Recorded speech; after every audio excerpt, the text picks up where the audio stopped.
Oh boy, is everybody excited for Ghosts of Tsushima?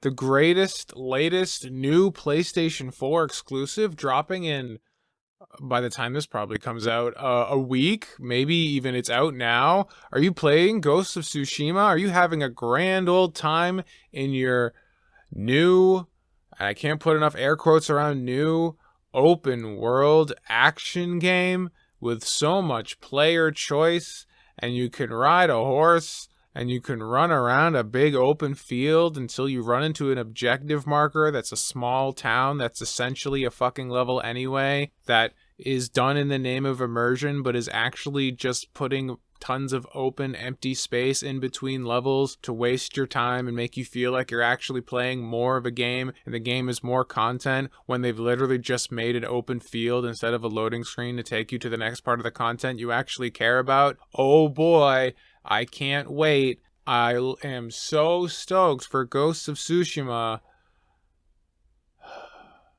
Ghosts of Tsushima is from Sucker Punch, the same game devs who last generation were responsible for the Infamous series, another game where you ran around a big open world going in between locations that actually were the content in an effort to make you feel like the game was bigger than it actually was. But at least in Infamous, the interesting thing about traversal in that game was that you had superpowers. So like moving around was actually kind of fun. You know, you could have like the neon power in Infamous Second Son, and you could like move really fast and run like at super speeds and run up walls and stuff. The other Infamous games, you could like grind on high tension wires and do some crazy like jumping and traversal, and there was a lot more interest to that mechanic. But now you get a horse. Oh boy, never ridden around an open field in a horse before. I'm kind of getting off track, but Sucker Punch has a legacy. They're a pretty quality developer. They're a quality second-party developer under Sony's umbrella. But the game series that I remember them most fondly for is the Sly Cooper series. And there was an interesting shift that happened in 2005 that always bothered me and makes me really fucking sad, is that you had the three big Sony titans, right? The second-party Sony studio titans from the PlayStation 2. You had Naughty Dog, you had Insomniac, and you had Sucker Punch. And they made 3 trilogies, each of them that were some of the most critically acclaimed games of that console. The Sly Cooper series, the Ratchet and Clank series, and the Jak trilogy. These games were fucking sick. And the interesting thing about them is that they were all kind of at the time, next gen interpretation of the Mascot platformer game. This is a staple, or I should rather say was a staple, of the video game industry, having some sort of marketable, interesting, slightly edgy, but all ages friendly character that kind of sold your box. The classic Sonic Mario approach, right? And over time, these studios kind of took these characters, developed them, made some really quality platforming games around them, added some next-gen stuff, some shooter elements that were popular at the time. You know, Jak especially went a little bit darker as the series went on, but it was an interesting way of evolving this concept of the Mascot platformer, taking new ideas from the genre and continuing to iterate on the concept. And what was really interesting about these series is that they felt modern.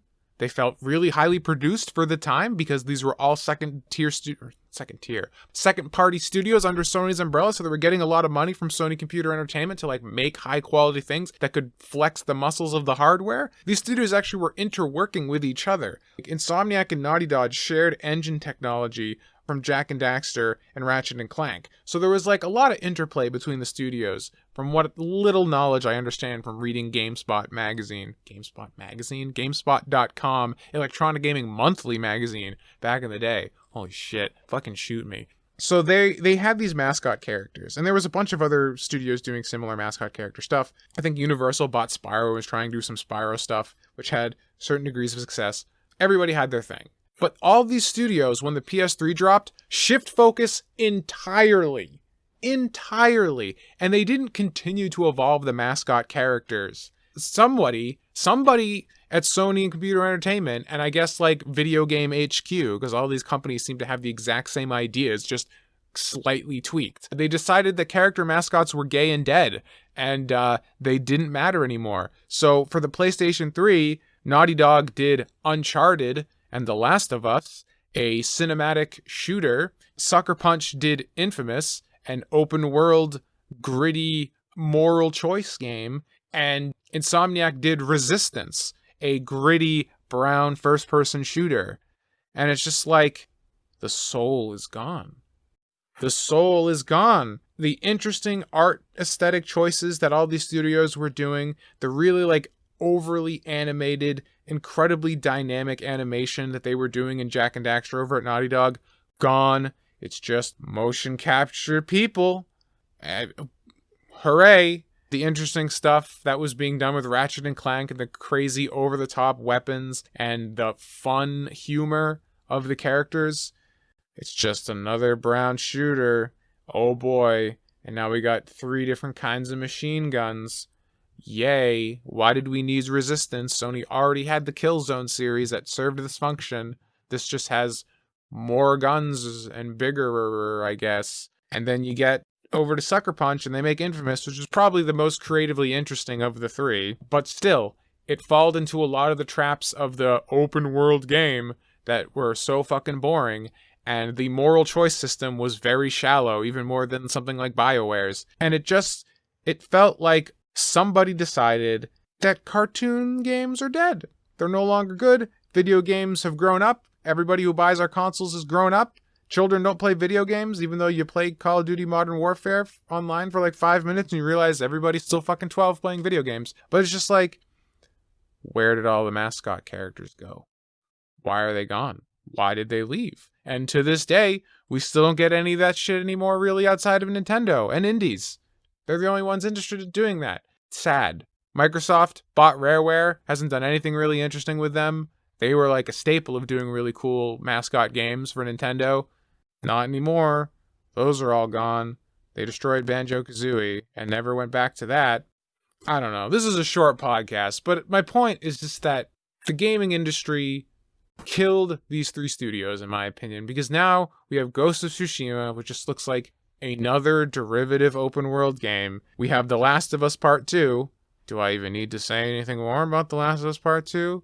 And Insomniac did Spider-Man. Spider-Man was pretty fun. Spider-Man's one of the few games where like an open world kind of makes fucking sense. Because like swinging around as Spider-Man's really fucking fun. And like the whole source material, Spider-Man swings around New York. So it's not like empty bullshit. Like the most fun thing about a Spider-Man game is just swinging around. Like what does Spider-Man do in the comic books? He swings around and stops random crimes. What do you do in a Spider-Man game? You swing around and stop random crimes. So at least that's like thematically relevant. You know, the traversal is like fun and makes sense with the IP you're working with. That was pretty cool, I guess. But it's like, here's like, a cartoon, a comic book character, you know, like Spider-Man. He's like, he's a comic book. Like remember their drawings. And so you give it to Insomniac, a studio who like built their entire presence on making, cartoon style games. And they make a photorealistic thing because we got to show everybody that the PlayStation 4 can push lots of polygons, even though every other game on the platform has already proved that the PlayStation 4 can push lots of polygons. I can't wait for 2023 when I replay Spider-Man PS4 and it looks like garbage because it's photorealistic and the only costume that will still look good is the toon shaded one because it's the only one that decided, hey, maybe we should like lean into the aesthetic of a fucking comic book in our comic book game. Please bring back mascot characters. I shouldn't have to go to the indie market to have fun. Hey, thanks for listening to this episode of the Hyperbolic Whine Chamber. In addition to doing podcasts, I also make a bunch of 3D models and animations, which you can check out at twitter.com/TommyOliverSays. I'm also making a video game called Izumi and the Vertical Slice, and I have a simple game out right now called Ninja Suffering. You can check those out linked on said Twitter profile. If you want to help support the show and keep me making it and keeping it ad-free, you can check out patreon.com/polystation2 or subscribestar.com/TomOliver. Patrons have access to over 70 bonus podcasts. So if you like this podcast and want more right now, that's the place to do it. Thanks again for listening. This podcast updates 3 days a week, ideally, Monday, Wednesday, Friday. So feel free to subscribe on your preferred platform so you can catch new episodes as they come out. And patrons get episodes a week early. That's all I got for now. Have a good one.